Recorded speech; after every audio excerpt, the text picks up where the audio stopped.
नमस्कार, स्वागत है आपका और आप देख रहे हैं अपना यूट्यूब चैनल रीमेक एडुपाथ। एपीआई के माध्यम से शिक्षकों का बनेगा वेतन। जी हाँ, अब शिक्षकों का वेतन जो है नई व्यवस्था से बनेगी, वो है एपीआई। इस वीडियो के माध्यम से जानेंगे कि ये एपीआई आखिर है क्या। इस निमित्त अखबारों में भी खबर छपी है और अखबारों ने जो खबर छापी है तो क्या यूं ही वो खबर छाप दी है, क्या कथित रूप से छाप दी है कि कोई ऑफिशियल आदेश है।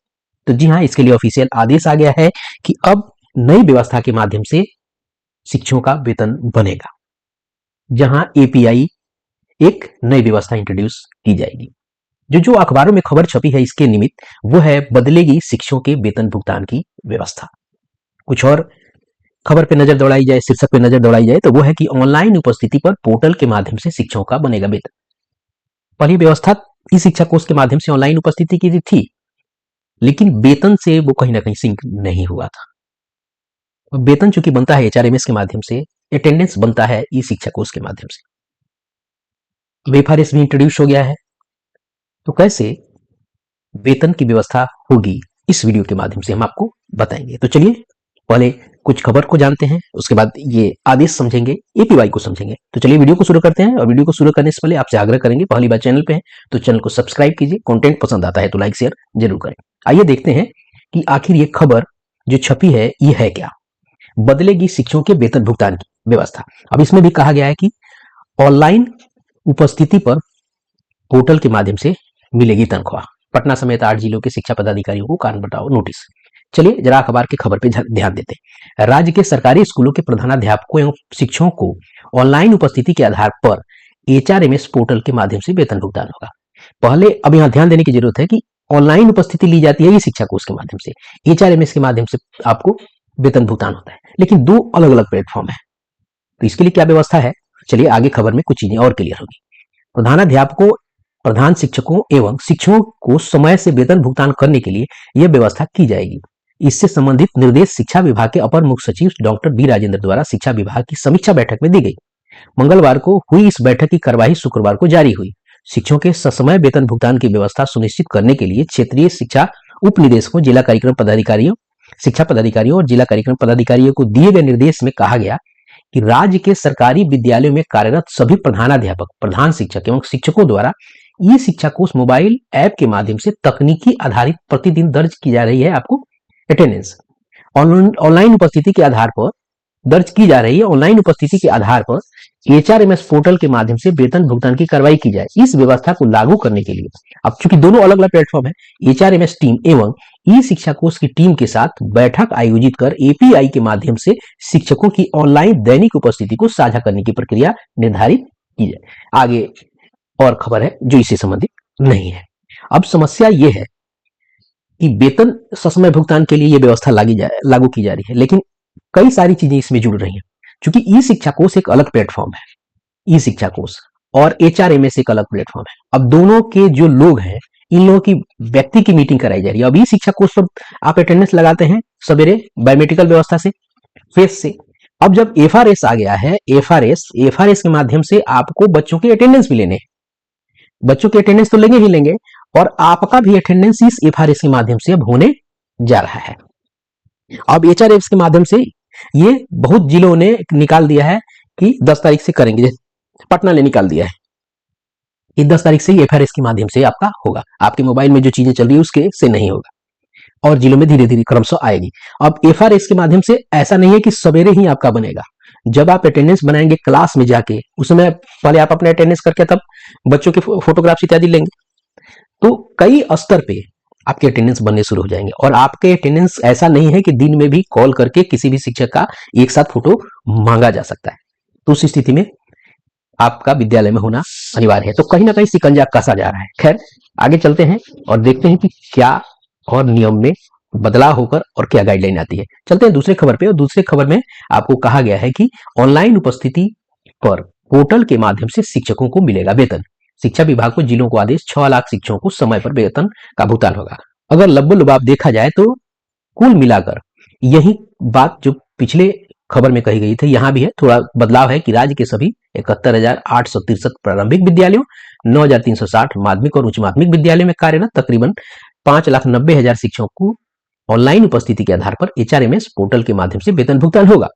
और आगे सारी बातें वही कही गई है कि कैसे आपको ये प्रक्रिया की जाएगी। अब बात पड़ी आती है कि एपीआई है क्या। अब तो हमने अखबारों की खबर को देखी, इस अखबारों की खबर में आपको बात की गई है कि कैसे आप बनाएंगे, लेकिन क्या ये खबर आपको ऑफिशियल है, इसके पीछे क्या कोई आदेश है कि ये भी मनगढ़ंत है। तो चलिए जरा हम खबर को देखते हैं कि इस खबर के पीछे का आदेश क्या है। यह है खबर वाला आदेश। यहां कहा गया है कि डॉक्टर बी राजेंद्र आपको भारतीय प्रशासनिक सेवा अपर मुख्य सचिव शिक्षा विभाग पटना की अध्यक्षता में 3/2/2026 को आपको पूर्वाह्न 10:30 बजे सभी आरडीडी, सभी डीओ, सभी डीपीओ के साथ वीडियो कॉन्फ्रेंसिंग के माध्यम से विभागीय समीक्षा बैठक की गई। उसकी कार्यवाही आपको सार्वजनिक की गई 3-4 दिन बाद। इसमें पहला है शिक्षकों के वेतन भुगतान। अब इसी पहले आपको नंबर क्रम में जो इसकी उपकंडिका कही जाएगी, उपकंडिका ग में कुछ बातें कही गई है। अब इस उपकंडिका ग की कुछ बातों को हम देखते हैं और यहीं से चीजें स्पष्ट हो जाएंगी। शिक्षकों के ससमय वेतन भुगतान, आप देख रहे हैं ये और इसे मैं पढ़ रहा हूं। शिक्षकों के ससमय वेतन भुगतान की व्यवस्था को सुनिश्चित करने हेतु निर्देश दिया गया कि राज्य के सरकारी विद्यालयों में कार्यरत सभी प्रधानाध्यापक, प्रधान शिक्षक, शिक्षक इत्यादि द्वारा तकनीकी आधारित ई शिक्षा कोष मोबाइल ऐप के माध्यम से प्रतिदिन दर्ज की जा रही ऑनलाइन उपस्थिति के आधार पर एचआरएमएस पोर्टल के माध्यम से वेतन भुगतान की कार्रवाई की जाए। इस व्यवस्था को लागू करने हेतु एचआरएमएस टीम एवं ई शिक्षा कोष टीम के साथ बैठक आयोजित कर एपीआई के माध्यम से, अब यहाँ एपीआई की बात की गई है, शिक्षकों की ऑनलाइन दैनिक उपस्थिति को साझा करने की प्रक्रिया निर्धारित की जाए। स्पष्ट हो गया कि एपीआई यहाँ नया आपको व्यवस्था इंट्रोड्यूस किया गया है।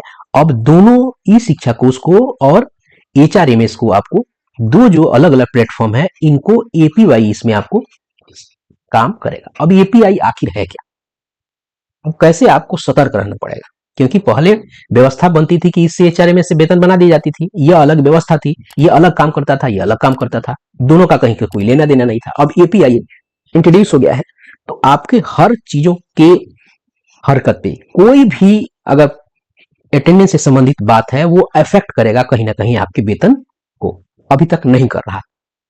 तो चलिए जरा जान लेते हैं कि एपीआई आखिर है क्या, किसे कहते हैं एपीआई। एपीआई आइए इसको समझते हैं हम।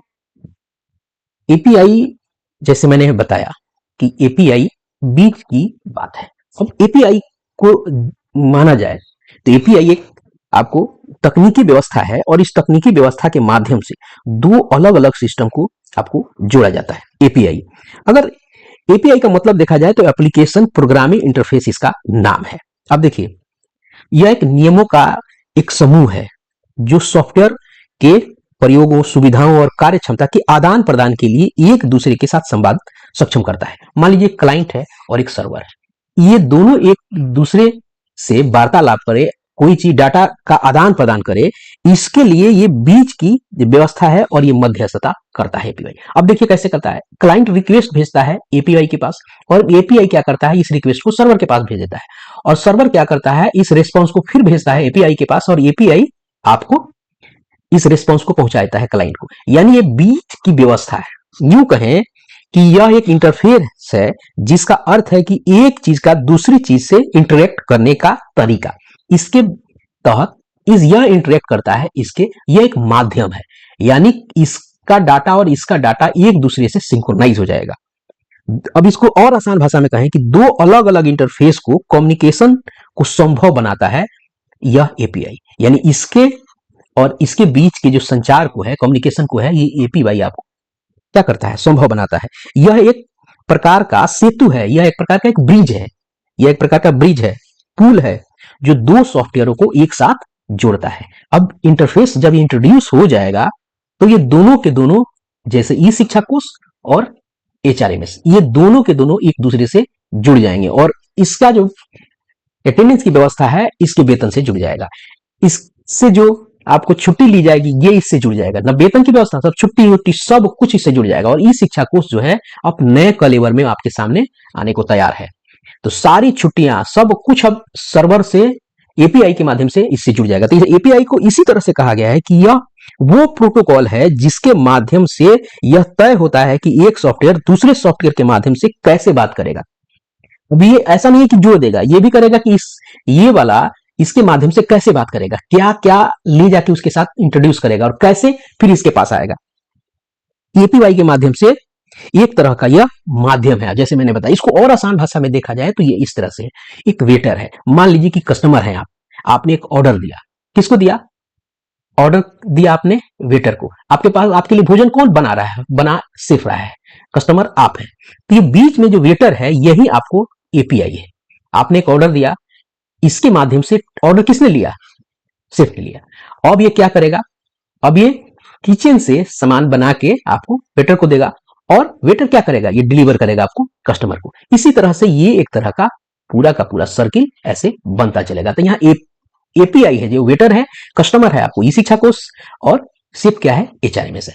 इसी तरह से ये व्यवस्था काम करेगी और यही एपीआई है जो पूल के रूप में आपको काम करेगा और आपकी सारी छुट्टियां, जो भी चीज एचआरएमएस पे होती हैं, बहुत अब बात कही जा रही है कि बहुत सारी छुट्टियां एचआरएमएस पे डलेंगी, कुछ छुट्टियां यहां डलेंगी, तो दोनों अलग अलग चलेंगी, लेकिन हो जाएगा दोनों के दोनों एपीआई के माध्यम से सिंक्रोनाइज।